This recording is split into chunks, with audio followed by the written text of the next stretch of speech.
বৰপেটাত শুকুৰবাৰৰ পৰা 7 দিনীয়াকৈ অনুষ্ঠিত হৈছে বৰপেটা গ্ৰন্থ উৎসৱ। বৰপেটা ফেচবুক ফৰাম নামৰ এটা ফেচবুক গোটৰ উদ্যোগত অনুষ্ঠিত হৈছে এই গ্ৰন্থ উৎসৱ। অসম শিশু সাহিত্য ন্যাসৰ সচিব তথা লেখক ঋষিকেশ গোস্বামীয়ে বন্তি প্ৰজ্বলনেৰে উদ্বোধন কৰে গ্ৰন্থ উৎসৱ। শুকুৰবাৰৰ পৰা 23 জানুৱাৰীলৈ অনুষ্ঠিত হ'ব বৰপেটা গ্ৰন্থ উৎসৱ। গ্ৰন্থ উৎসৱত অংশগ্ৰহণ কৰে ৰাজ্যৰ কেইবাটাও গ্ৰন্থ প্ৰকাশক, বিক্ৰেতা, বিপণীয়ে।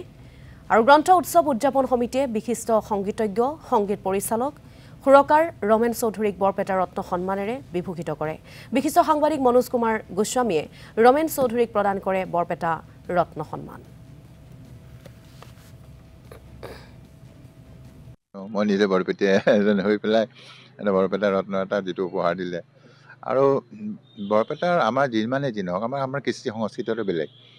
কাৰণ কীৰ্তন ঘৰৰ পৰা যিটো আমাৰ ৰাতিপুৱা যিটো আমাৰ সুন্দৰ এটা ভক্তি ৰসৰ এটা চাৰিওফালে এটা বৰগীতে হওক বা কীৰ্তন পুথিয়ে হওক, গোটেই চাৰিওফালে এটা ৰজন জনাই থাকে। মানুহ ৰাতিপুৱা শুই উঠিয়েই মনটো ভাল লাগে, ভক্তি ৰস এটা পায়।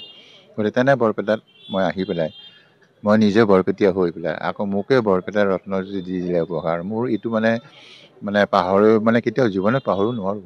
তেনেকুৱা মুহূৰ্ত বহুত আহিছে, কিন্তু আজি এই মুহূৰ্তটো অলপ বেলেগ ধৰণৰ, কিয়নো যিহেতু মই বৰপেটা। গতিকে এতিয়া ইমান সুন্দৰ অনুষ্ঠান এটা গ্ৰন্থমেলাত আজি মোক এনেকুৱা ধৰণৰ মৰম চেনেহ যাচিছে, মই সকলোৱে ধন্যবাদ জ্ঞাপন কৰিছোঁ।